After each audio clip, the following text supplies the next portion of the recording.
Bismillahirrahmanirrahim. Assalamualaikum warahmatullahi wabarakatuh. Salam sejahtera dan salam Malaysia Madani. Anda semua sihat? Saya harap anda semua dalam keadaan sihat-sihat belaka. Bulan berlayar di laut malam. Cahaya tenang menemani sepi. Langkah kecil bermula di alam. Perkenalan diri, pembuka harmoni. Nama diberi Ahmad Alif Iyad bin Muhammad Shani, berusia 16 tahun. Saya merupakan anak didik SMK Sultan Abdul Jalil, Kluang Johor. Kod sekolah saya ialah JEA 2033. Dalam video ini, saya berasa amat teruja kerana saya dapat berkongsi kepada anda semua tentang buku cerita yang pernah saya baca, iaitu novel Tidak Mengenal Batasan. Siri novel Ku Sanggup Berkorban yang berjudul Tidak Mengenal Batasan ini diterbitkan oleh Sama Publications Petaling Jaya pada tahun 2010. Menariknya, novel ini mempunyai sisipan kandungan 16 bab dan mempunyai halaman sebanyak 177 halaman. Novel ini juga dikarang oleh W.S. Uzala. Oh ya, saya memilih untuk mengulas buku cerita ini kerana saya melihat semangat patriotisme dalam kalangan anak-anak muda zaman sekarang semakin luntur dan kian terhakis. Mereka seolah-olah terlupa bahawa bumi yang kita pijak selama ini pernah dibasahi oleh darah para pejuang.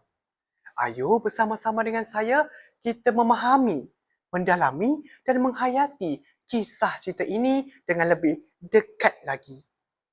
Kisah ini membawa kita kembali ke tarikh keramat 10 Januari 1942. Bayangkan, pekan serendah Selangor yang dahulunya tenang, tiba-tiba bertukar menjadi neraka dunia apabila tentera British memilih untuk berundur dari Malaya. Mereka lepas tangan.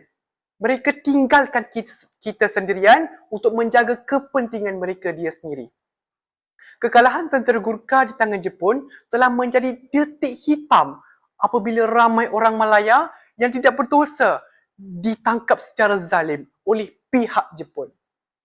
Namun, di sebalik debu peperangan yang menyesakkan, bangkit seorang anak muda yang berusia 18 tahun.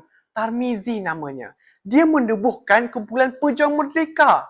Dia bersumpah dengan tekad untuk menghalau penjajah dari tanah air tercinta.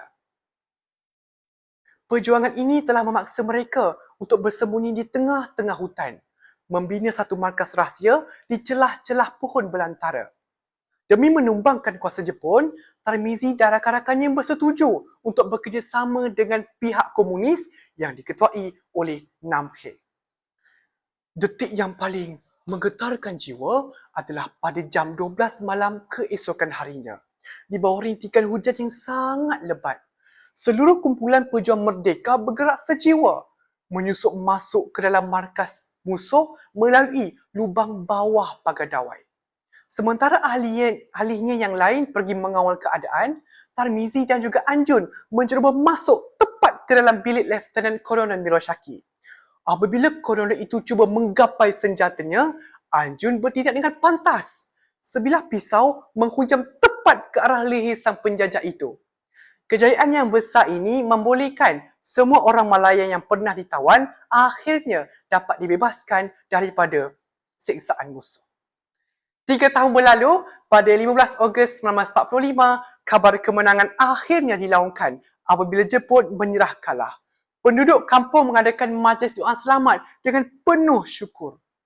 Namun sayang, fajar itu rupa-rupanya palsu. Sebaik saja Jepun menyerah kalah, tentera komunis pula bangkit dengan impian yang sangat gelap untuk menjajah tanah Melayu. Paling menyakitkan hati, Nam He, pemimpin komunis yang dahulunya pernah bekerjasama dengan pihak pejuang merdeka, kini menunjukkan belang yang sebenar, mengepung kampung dan bertindak zalim terhadap orang kampung. Keadaan ini menjadi semakin hiba apabila Haliman, individu yang banyak membantu dan melindungi pejuang merdeka, dituduh pernah bersekongkol dengan Jepun. Kerana dendam politik, Haliman akhirnya terpaksa menyerah diri kepada pihak komunis. Pengkhianatan yang tidak disangka-sangka ini memaksa Tarmizi serta rakan-rakannya untuk kembali ke dalam hutan untuk meneruskan sisa-sisa perjuangan mereka yang terakhir bagi menjaga kedaulatan tanah air. Hadirin sekalian, nilai-nilai yang menjadi nadi utama cerita ini ialah yang pertama, nilai patriotisme, dan yang kedua, nilai keberanian yang luar biasa. Kesimpulannya, naskah ini mengajar kita bahawa musuh yang paling bahaya bukanlah yang memegang senapang di hadapan mata, tetapi yang menikam dari arah belakang.